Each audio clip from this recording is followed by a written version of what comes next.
Bonjour Monsieur Beignet. Bonjour. Vous avez souhaité ce matin vous adresser à l'ensemble des collaborateurs du groupe et donc en leur nom, je vous en remercie. Alors avant de parler de notre actualité, je rappelle que vous présidez le groupe Lactalis depuis plus de 20 ans. Quel est le premier sentiment qui vous vient à l'esprit quand on pense à ces 20 ans ? Tout d'abord, le groupe est complètement différent de ce qu'il était dans les années 2000. C'est un groupe beaucoup plus complet qui est sur toutes les catégories laitières en étant un des leaders mondiaux sur toutes nos catégories. Et c'est aussi un groupe beaucoup plus international qui est présent dans 51 pays contre 7 à l'époque. La France représentait 60% de notre activité et nous sommes maintenant à moins de 20%.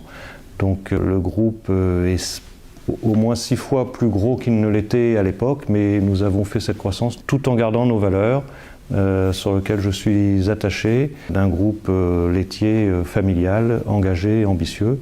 Et l'objectif est bien sûr de continuer dans cette dynamique. Venons-en à 2021. Quel est le bilan que vous tirez de cette année ?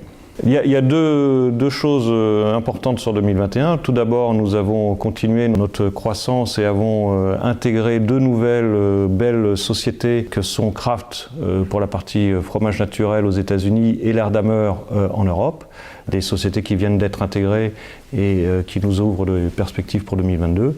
La deuxième chose, c'est qu'au niveau financier, nous avons continué notre croissance avec un chiffre d'affaires de plus de 22 milliards sur l'exercice 2021 et la réussite et la satisfaction d'avoir pu faire nos objectifs financiers et avons réalisé le budget dans cette période difficile.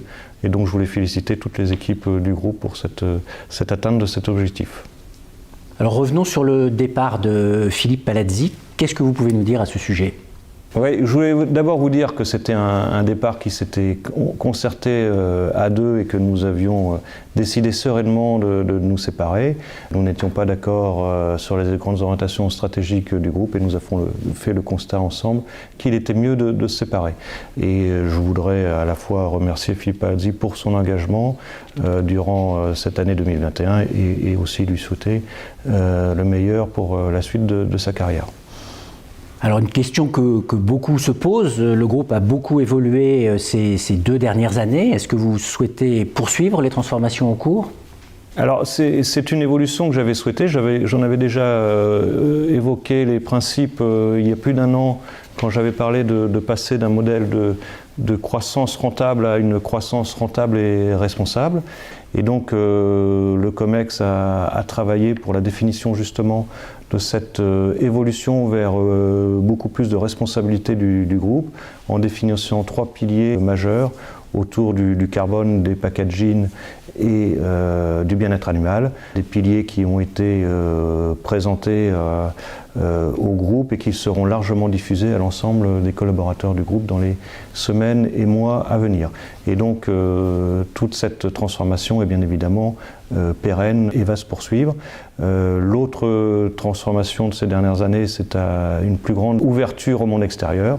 Et le groupe, depuis quelques années, participe et s'exprime beaucoup plus sur un certain nombre de sujets, soit vers l'amont avec les problèmes agricoles, mais aussi avec tous les sujets divers et variés avec nos différentes parties prenantes.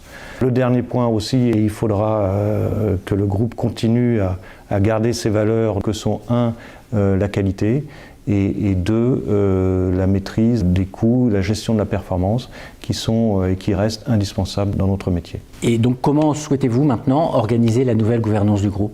Alors d'abord j'ai décidé de m'impliquer plus fortement dans le pilotage du groupe. Je suis en train de partager avec les différents membres du COMEX cette nouvelle évolution et une nouvelle organisation pour le groupe. Et je pense que je serai en mesure de présenter cette nouvelle organisation assez prochainement. Donc nous démarrons une nouvelle année. Quelles sont vos craintes pour cette année 2022 ? Alors l'année 2022 s'annonce quand même très difficile puisque nous n'avons jamais connu une telle inflation de nos coûts d'achat en général, que ce soit la matière première, l'énergie, les transports, les emballages, tout va dans le même sens avec une forte augmentation. Donc le sujet de 2022, c'est bien de répercuter l'ensemble de ces coûts à nos clients. Répercuter ces coûts et à la fois continuer à faire des économies pour compenser une partie de ces coûts. Nous sommes aussi dans une situation avec des tendances de résultats assez inquiétantes. Et les premiers chiffres de 2022 sont assez mauvais. Et donc, il va falloir nous mobiliser pour redresser cette situation. Pour finir sur une note positive, quels sont vos espoirs pour cette nouvelle année? Alors mes espoirs, c'est de continuer à cette belle croissance rentable et responsable qui définit bien le groupe. Et donc je sais pouvoir compter sur toutes nos équipes qui sont pleinement engagées pour défendre cet objectif. Merci beaucoup, Monsieur Beignet, de nous avoir accordé cette interview. Et est-ce qu'on peut compter sur vous pour refaire l'exercice dans quelques temps? Avec plaisir, et puis je vous remercie aussi.